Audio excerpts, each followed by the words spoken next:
So I'm doing the scene where my actor is going to get water or some other kind of liquid either dumped or splashed all over them.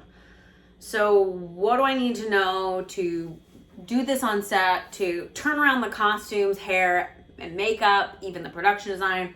What should I budget for? It's a very specific ask. And I've got some answers.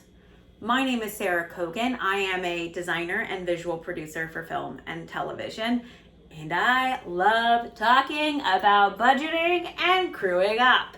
So, how do we plan for a scene where there's gonna be, maybe it's a car running through a puddle, splashing on the actor, someone dumps their bucket of dirty water on them, or something worse, or it's just like they get the meet cute of the film is, the cute guy and the cute girl, or same sex, whoever they're interested in. They bump into each other and the coffees go flying and it goes all over the place and it's adorable.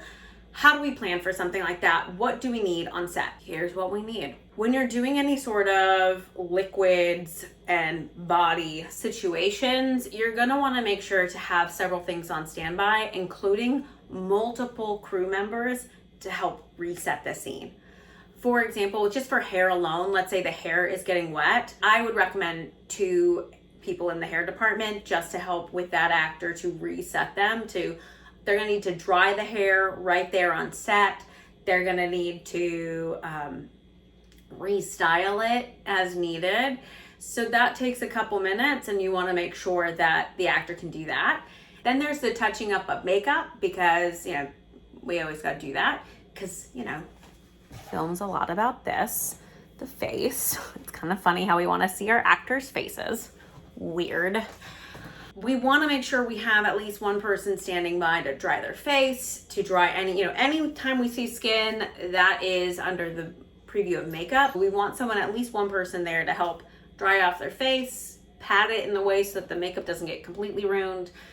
Then you're gonna wanna have, what I would recommend, 2 set costumers there to help for a faster reset. And you're gonna want a changing tent right next to set as close as possible, or a room to change in right next to set or as close as possible, because every time this actor has to change between getting spilled on, they need to go to a room to change and to come back. You're gonna wanna also have a rack of ready to go doubles and triples of the outfit standing by in this room as well. So it's important that that room is a secure space. So that means securing a safe location where things can be held, which could add to your locations budget.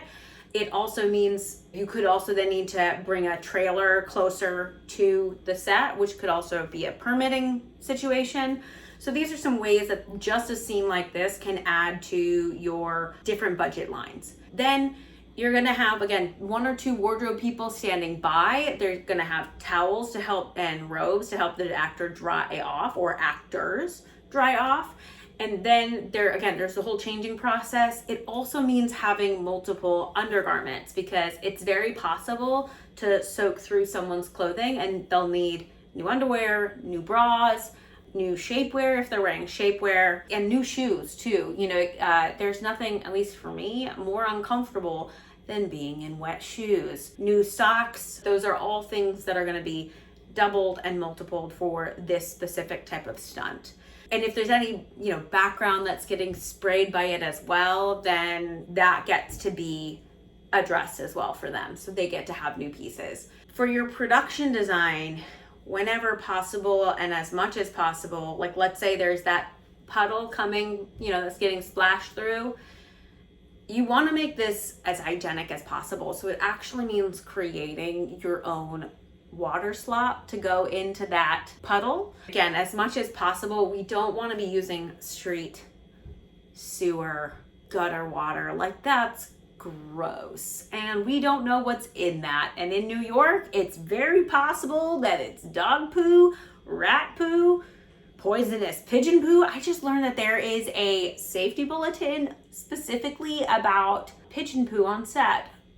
So that's fun. That's in the show notes below because that's just amazing. All of those things, entire car fluid, right? All those things can be in this water that we're slopping up on this actor, and that is dangerous. And it is, we just don't know what's in it, and so we want to make sure we're keeping people safe and clean, which means we get to, one, clean out that gutter, and then two, add the hypoallergenic, hermetic water that we're creating to fill this puddle.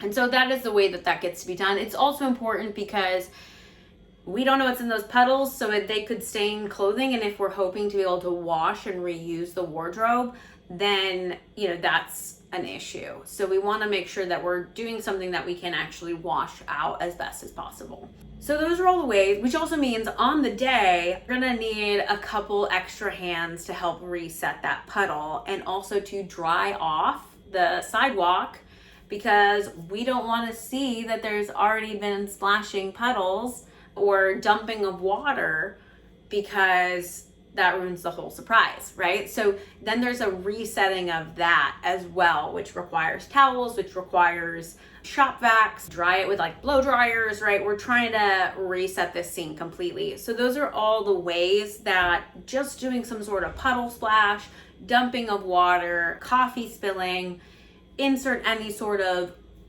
liquids, dumping on an actor in any way, shape, or form that it takes to reset that scene. It also means you might only get one wide shot, right? Because then we can always come in closer to hide the sidewalk, but we don't necessarily have the luxury of resetting an entire scene just to get that wide of the water dump or the splash or whatever ends up happening.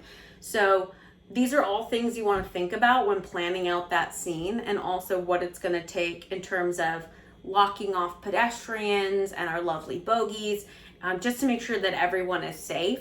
You know, last thing you want is some random pedestrian walking through your set, getting splashed, and then getting mad at you, and then you have a whole new dry cleaning bill and an angry human. Nobody needs that. No angry humans. If you want to learn more about how to budget for your film's design as it relates to all the specific details, like getting splashed by liquids, because that's a thing, come check out my book. I wrote a book. It's on budgeting for your design. It's got a really, really fancy, completely original name. It's called The Filmmaker's Guide to Budgeting for Costumes, Hair, Makeup, and Production Design. The link is below. You can get it in the show notes, so just check that out. And if you like this channel, subscribe. I'm doing more and more videos like this every day. Have a great day. Keep filming. See you later.